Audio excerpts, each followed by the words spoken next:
c'est France Bleu Béarn Bigorre.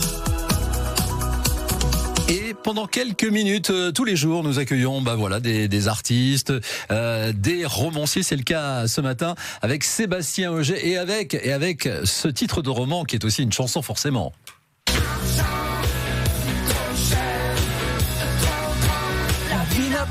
Exactement, pas de prix, voilà.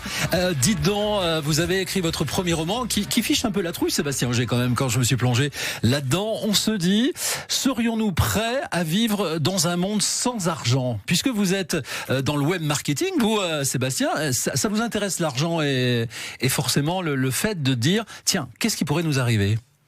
Mais moi, oui, effectivement, je travaille dans le web marketing, donc je connais la publicité, le matraquage publicitaire, qui est quand même finalement une aberrance. Moi, c'est un métier qui me correspond plus, mais qui me fait vivre. Ouais. Et je me suis demandé, qu'est-ce qui se passerait si, justement, il y aurait plus de matraquage publicitaire, mais également plus d'obsolescence programmée, plus d'inflation, plus de crise, s'il y avait plus du tout d'argent. Alors ça fait peur parce que c'est quelque chose qui disparaît, c'est un peu l'inconnu, mais c'est une question qui me fascine depuis 3 ans maintenant. Et je me renseigne vachement sur le sujet. C'est pour ça que j'ai écrit ce roman, pour projeter ma propre vie dans une telle société, savoir à quoi ça ressemblerait. Et alors on vous voit, on commence le roman, le krach boursier aussi, hein, ça y est, ça arrive. C'est plus les billets, c'est plus que du papier, quoi. C'est ça. Et les pièces de monnaie sont juste du métal, et une baguette de pain est plus importante qu'un lingot d'or. Finalement, si les gens, s'il n'y avait plus d'argent, en tout cas la valeur de l'argent, voudraient toujours plus, ça serait pareil aussi, parce qu'on pourrait se servir, tout serait gratuit. Alors c'est la première question que je me suis posée. Je me suis dit, si tout est gratuit, est-ce que les gens vont se mettre à surconsommer? Parce que le défi de notre siècle, il est avant tout écologique. Et le premier constat que j'ai fait, en fait, dans un monde sans argent, on serait plus dans la décroissance, parce que quand tout est accessible, on n'a plus besoin de posséder. La possession individuelle n'a plus aucun sens. Et en plus, on consommerait complètement différemment. Quand un livre sera terminé, on le remettrait plutôt en rayon pour en faire profiter les autres. Un enfant rendrait un jouet en magasin avant d'en prendre un nouveau. Et puis on serait plus dans le partage, la mise en commun, etc.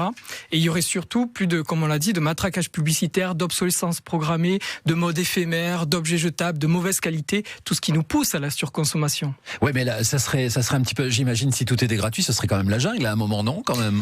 Eh bien, en fait, si tout est gratuit, on est tous bénévoles. Bah oui, c'est ça. Et tout est gratuit. Alors la deuxième question, effectivement, que je me suis posée, c'est si tout est gratuit, est-ce que les gens vont être motivés à travailler? Et j'ai posé la question à plus de 200 personnes dans mes salons du livre que j'ai fait. J'ai changé les prénoms, hein. Oui, de mes enfants, mais la plupart, les amis ou la famille. C'est les vrais prénoms. Oui, et même les textes qui sont, des fois j'ai enregistré discrètement ce qu'ils disaient pour le reporter, pour avoir une base très concrète. Parce que comme je partais un peu vers l'inconnu, j'ai vraiment extrapolé ma propre vie dans ce roman pour savoir qu'est-ce qui se passerait dans ma vie, dans la vie de ma famille à plus grande échelle si on évoluait vers une telle société. Et je me suis rendu compte, pour répondre à votre question, que l'argent n'est pas forcément un moteur pour l'être humain. On a tous besoin de se sentir utile, d'avoir un rôle social. Les parents vont jamais éduquer les enfants dans la valeur de la fainéantise, qu'il y ait de l'argent ou pas. Et il y a même des études qui ont été faites sur les grands gagnants du loto, et 88% d'entre eux continuent de travailler. L'argent n'est pas forcément un moteur pour l'humanité. Et puis alors ça se termine, on va pas dévoiler la fin, mais là vous vous retrouvez avec beaucoup d'années en plus. Ce sont les petites filles quand même, les arrière-petites filles. Oui, c'est ça qui finit 70 ans plus tard. Ça fait 70 ans qu'on est dans un monde sans argent. Papy Sébastien, voilà, c'est ça, les arrière-petites filles. Ça fait quand même réfléchir, ce roman. Vous ne pouvez pas encore en vivre, mais ça va venir. Vous allez pouvoir quitter votre monde du web marketing pour peut-être devenir le futur auteur à succès, ce qu'on vous souhaite. J'espère bien. Moi, je souhaite que tout le monde, qu'on bascule dans une telle société pour qu'on soit tous riches et qu'on puisse vraiment faire notre métier passion, notre vocation, ce qui nous anime. D'ailleurs, quand on aime, on compte pas nos heures. Exactement. Donc, j'ai un certain Joël Bitoun, directeur de France Bleu Béarn Bigorre, qui nous dit oui à la gratuité pour le personnel. D'accord. Merci. Vous lui avez donné des idées. Merci Sébastien Auger. Merci à vous. Le roman, donc, Argent trop cher, on peut le trouver partout dans toutes les librairies. Bon, génial, sur les plateformes, sur les sites. Oui, et la version numérique est gratuite. Oh génial. Voilà. Mais ça coûte rien alors finalement. Ça va faire plaisir. Je prends déjà pour la gratuité, un minimum de cohérence. Bon, merci beaucoup. Merci Sébastien Auger d'être venu nous en parler ce matin.